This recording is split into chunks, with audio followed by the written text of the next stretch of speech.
Have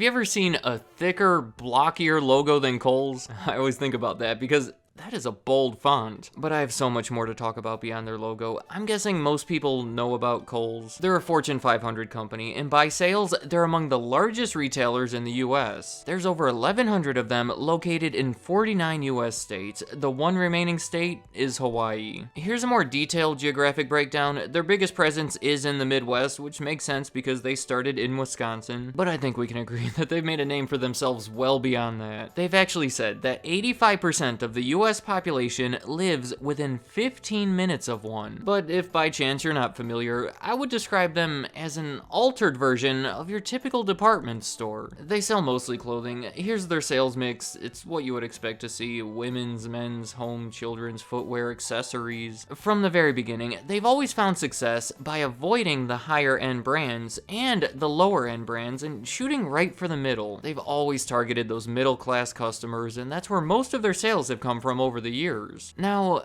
I think we all know there's a bit of an issue going on in the retail world right now. Online shopping is taking over, so fewer people are going to stores, which is bad for malls, and once the malls start failing, it compounds the issue for the stores in those malls. As a result, in my experience anyway, from this channel and in life in general, it seems that most retailers have either figured out their angle and found ways to respond and adapt to the situation, or they failed to do so and aren't looking too good today. So most of the retailers I talk about on this channel are either doing really well or not well at all. And then there's Kohl's, which stands out to me because they're really not doing much. Looking at the past 7 years, their sales have only had minor fluctuations. It's actually amazing how little they've changed. $19.3 billion in 2012 and then $19.2 billion in 2018. Some years they would open a few stores, and then some years they would close a few, but it's resulted in a net gain of only 13 stores over this time. Their same store sales are in a similar situation. They go up and down, but it pretty much evens out. Even going back a few more years, we would see a little more growth happening, but honestly, not too much. I would say that they've hardly moved in about a decade, so their level of success really depends on how you look at it. Now, I'm choosing to look at the glass half full because I've already talked about enough failing retailers, and considering their circumstances, not failing is kind of its own success. So I want to talk about what they've been doing to maintain this level, but before getting into that, I want to talk about their foundation and some of their early days, because I think you'd be interested to learn that Kohl's actually started as a grocery store, and it took a few unexpected steps for them to become the massive retailer we know them as today. Max Kohl is where the name comes from. He immigrated to the US from Poland in the early 1900s. He found a job working in a factory for a few years until he was able to save up enough money to open a small grocery store in Milwaukee. That grocery store was called Kohl's, and over the next 35 years, Max Kohl and his family focused on expanding that chain throughout Milwaukee and the surrounding areas of Wisconsin. About 20 years later, they opened a much larger grocery store. I don't think the concept even fully existed in the same way we know it today, but it was practically a modern-day supermarket. By 1962, all the grocery stores were doing well, and the Kohl's family thought it would be a good idea to branch off by opening their first department store. This one was also called Kohl's, and they chose to open it in a nearby town called Brookfield. They used the same name, so for their new endeavor, they were able to carry over their reputation and name recognition of the supermarket chain and used it to propel them forward. After its first 10 years, that department store chain was up to 5 locations, and here's where things take an unexpected turn. In 1972, the Kohl's family sold an 80% interest of all the stores they owned to the British American Tobacco Company, and 6 years later, they sold the remaining 20%. Like I said, this may seem out of the blue. Why would they want to sell their family business to a tobacco company, and why would a tobacco company want to own this family business? Well, I can help explain some of it. On the end of the Kohl's family, it's a bit of speculation, but I feel like I'm piecing it together. By this time, Max Kohl was in his 70s and actually ended up dying a few years later. I'm guessing he just wanted to retire and get some relief from the business, and I say that because he did retire after selling that remaining 20%. Also, his son son. It looks like he wanted to move on to other things as well. He was in a key management role up until that final sale, and from there, in the 1980s, he went on to buy the NBA team, the Milwaukee Bucks, and become a U.S. Senator representing Wisconsin. On the end of the tobacco company, it was actually really common in the industry to start diversifying like this, so they almost had to do it to keep up with everyone else. For the British American Tobacco Company, they set their focus on retailers. Kohl's was their first big acquisition, and they went on to buy a few others, including Saks Fifth Avenue. The trend didn't last long though. Within a few years, they were trying to sell all the retailers that they had just bought. To finish up on the grocery store chain,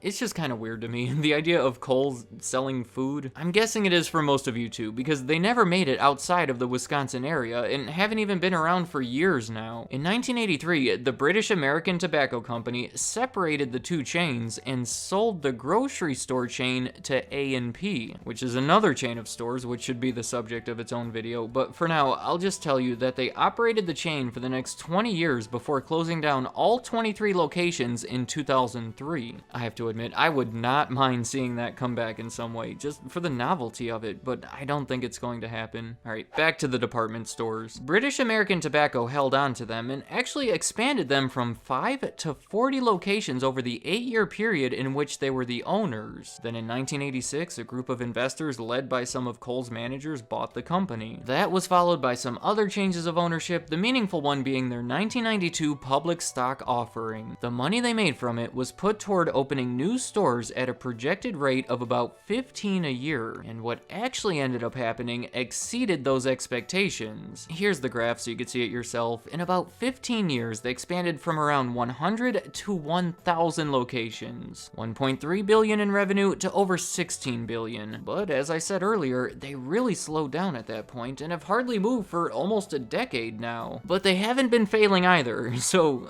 I feel like I'm really pushing for them here, but I want to talk about some of the things that they've done recently to sort of keep up with the competition. Taking it back to basics, if internet shopping is the main issue going on here, then Kohl's and any other physical retailer should make it their goal to provide reason for people to get out of their home and go into their store. Don't worry as much about costs and demographics right now, just get people in there. The CEO of Kohl's, Michelle Gass, has said our top strategic priority is driving traffic. I think that's the mentality that's been keeping them going so well, and I'm going to identify 5 ways they've been doing this that have not been particularly common among other retailers. The first one is pricing tactics. Actually, that's probably the most common, but they have their own way of doing it. I don't know if you've been to Kohl's, but they have so many promotions and sales that they actually have these electronic signs to keep up with them. Here we have 50% off a quilt set.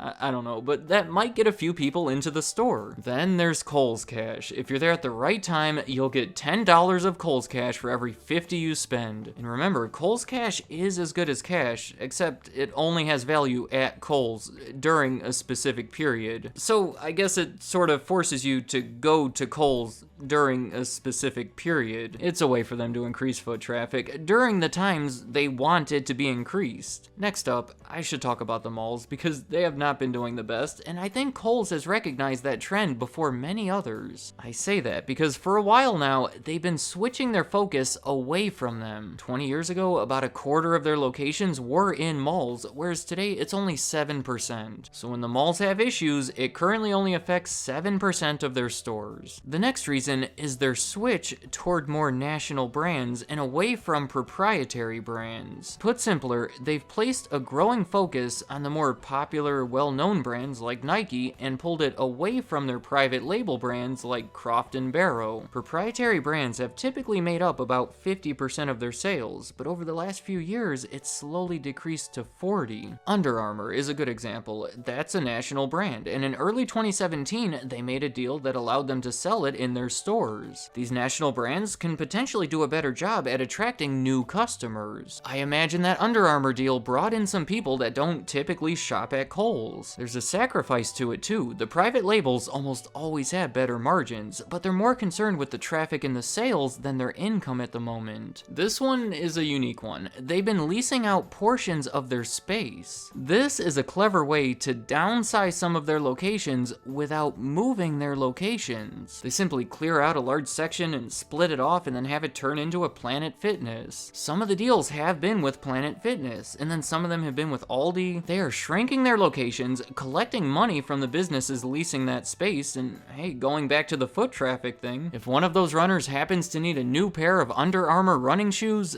that can be good for Kohl's. Alright, I saved the biggest one for last. Amazon returns. Sounds like the name of a movie.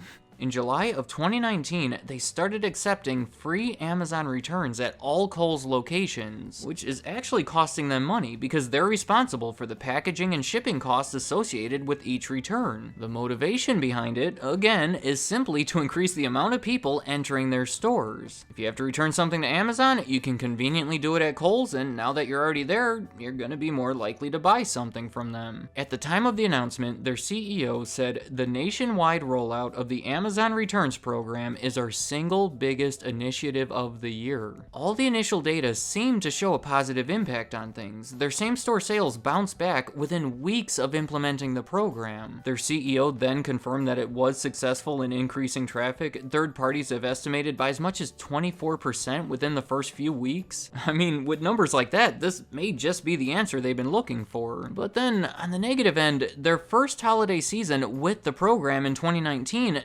still saw underwhelming sales. They're actually a bit lower than the year before. Plus, do you really want to make yourself so reliant on Amazon? The partnership actually sparked this rumor that maybe Amazon would like to buy Kohl's. I don't know, but Amazon has been expanding their physical presence, exemplified by their bookstores and their 2017 acquisition of Whole Foods. Plus, Amazon has all these private label clothing brands, and it'd be nice to have a national chain of stores like this where people can try them on. There's too much to analyze here, and it's all rumored anyway, but it's something to think about. Let me know in the comments, what do you see for the future of Kohl's? So far, they've been a little bit ahead of the curve and have done some major things to help separate them from their failing competitors. So do you think they'll just stay at this size? Are they going to start growing again? Are they going to shrink? What's going to happen? I should mention, they gave their first ever dividend in 2011 and have been increasing them ever since. So that can indicate that they're perfectly happy with being at this size. Also, Kohl's being a grocery store.